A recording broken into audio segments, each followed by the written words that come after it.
So this video continuation of ANS drugs, chapter 1, cholinergic drugs. The prototype drugs is acetylcholine. We have cholinergic agonist and anticholinesterase. These are the drugs.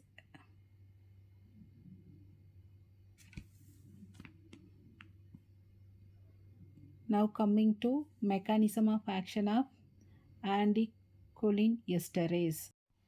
What does these drugs do? The drugs inhibit that enzyme acetylcholinesterase. The drugs inhibit enzyme acetylcholinesterase. Normally, what is this enzyme was doing when the action potential was coming at the time that acetylcholine vesicle was fusing with the exon membrane and acetylcholine was released out. After releasing out, it was acting on the two type of receptor, muscarinic and nicotinic receptor of the organ. After a fraction of millisecond, when the action over, the enzyme was causing the degradation, hydrolysis of acetylcholine. So the action is over. Now the drugs inhibiting that enzyme. So inhibiting that enzyme. So the enzyme is gone. So that enzyme is gone. So there is, okay, the drugs will inhibiting that enzyme. Now this enzyme is gone. But that acetylcholine one released, okay, this one not degraded that acetylcholine. It will remain there for longer duration. So it will remain here for longer duration. The drugs, we are taking drugs from outside, it will inhibit that enzyme only, but acetylcholine presented here only. It will remain there for a longer duration. It shows its action with more intensity. So that is cholinergic action. So it is anticholinesterase because it is inhibiting that enzyme cholinesterase. So this is these drugs are known as anticholinesterase. So it is one of the cholinergic drug is anticholinesterase.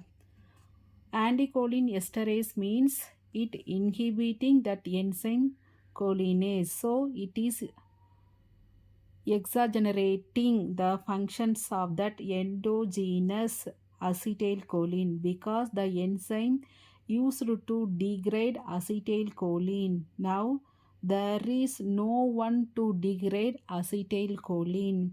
Acetylcholine will remain as acetylcholine only. So acetylcholine presented here only. There is no one degraded it, only the drugs affected enzyme only, but enzyme this acetylcholine presented here only. So acetylcholine here will remain there at that receptor for longer duration. So here it is presented for longer duration. Initially it was 1 millisecond, means now it 10 milliseconds. So remain here only. So it will show the exaggerated action. Yes, aggregated action. This is cholinergic drugs. So this one name is called as cholinergic drugs.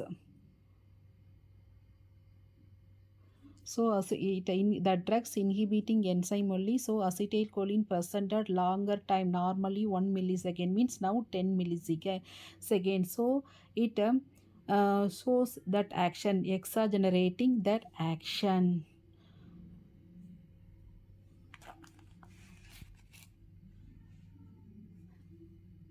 Enzyme only gone. Anticholinesterase drugs inhibiting that enzyme cholinesterase. Acetylcholine will remain in that receptor for long time. Normally 1 millisecond means after taking the drugs 10 millisecond. So it exaggerating that action. Now uses. Ultimately, these drugs we are using for treating 9 diseases. Okay, so here we know that name of the disease. Okay, this one is the name of the disease. The drugs is doing opposite to treatment, that is disease. Okay, so here 9 good thing and 4 bad things are there. Okay, so what are the good things? First started with GIT.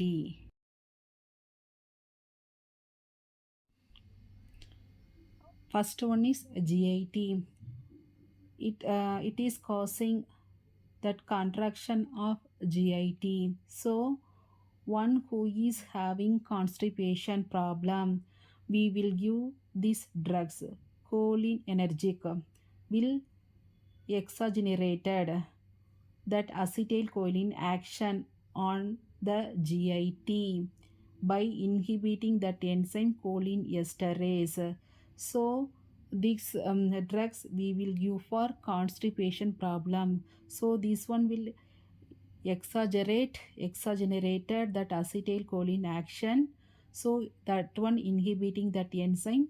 So it reducing that constipation problem. So given for constipation problem, that patient pausing motion.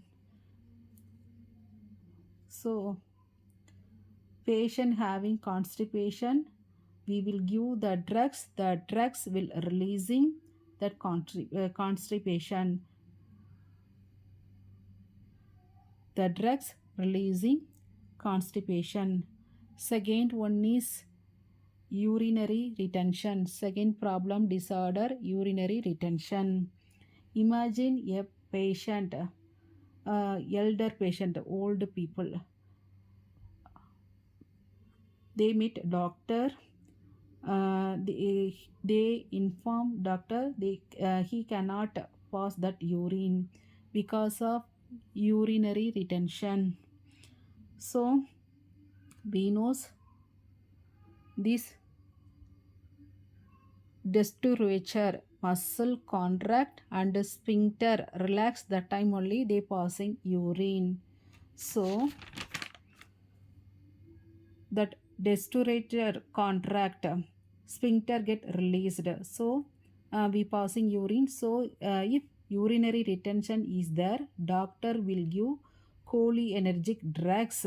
Cholinergic drugs contract here. Okay, this destorator muscle contract, so it will release that sphincter by doing so. It is useful for urinary retention. It is used for urinary retention. Third use, eyes. Meiosis. Whenever we want to do that meiosis or decreases intraocular tension, that is glaucoma. Okay, glaucoma.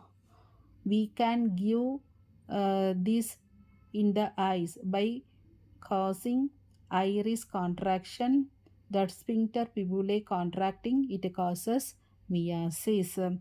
So whenever we want to do meiosis, we can use these drugs in glaucoma. Also it given because it decreases that intraocular retention. So it is used for glaucoma. Glaucoma. Degrees glaucoma. So meiosis and glaucoma treatment we are using.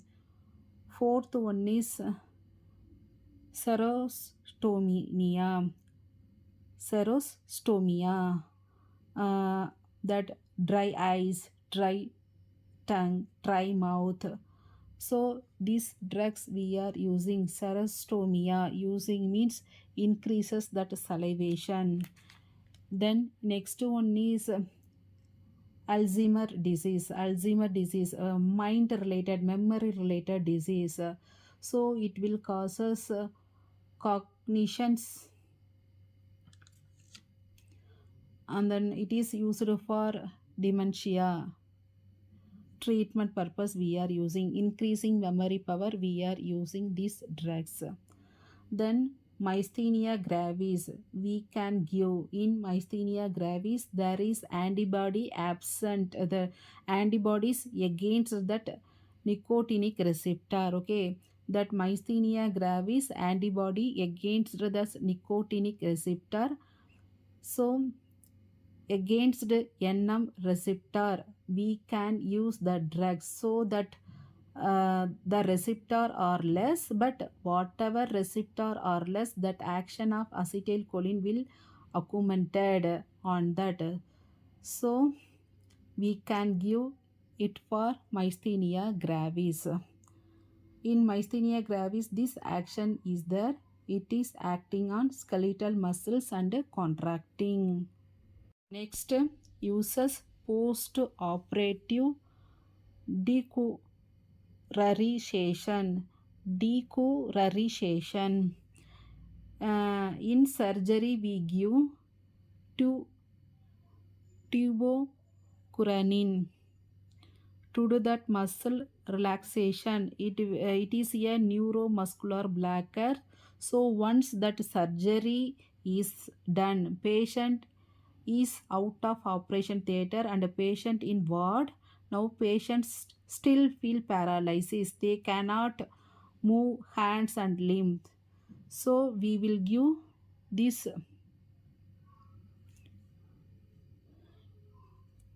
decurarization decurarization used for movement. Decurarization means what it will do. Curarization, doctor have blocked that acetylcholine receptor, and that muscarinic receptor, nicotinic receptor. Here again increasing that contraction of acetylcholine here. So it will decurarization. Then snake bite, cobra bite. Whenever the cobra bite, it will block the NM receptor and the patient cannot run. As soon as the cobra bite, patient cannot run, the muscle get paralyzed. After the paralyzed of that patient, it's having neuromuscular block. So here giving the drugs that will inhibit acetylcholine esterase, so that will increasing the concentration of acetylcholine. If that acetylcholine will be more and the cobra venom will get displaced, and again the muscle will get contracted, so cobra bite it will be useful. Then these two things, plant poisoning, this one used for this one is the physiological antidote. Tadura belladonna, that plant poisoning, physiological antidote we are using. So these are the 9 uses. What are the contraindication? We already discussed 4 side effect. First side effect, peptic ulcer. We cannot give it because it increases that acidity. Second side effect, asthma. We cannot give because it causes bronchoconstriction. Third side effect, coronary vasodilation. We cannot give it because it further increases that vasodilation and exaggerate the disease. And fourth one is obstructive urinary retention. So mechanism of action, inhibit choline esterase, then acetylcholine concentration increase and it will act on its receptor for long duration. So cholinergic action is exaggerated. Useful 9, contraindication for. So this is all about cholinergic drugs. Thanks for watching.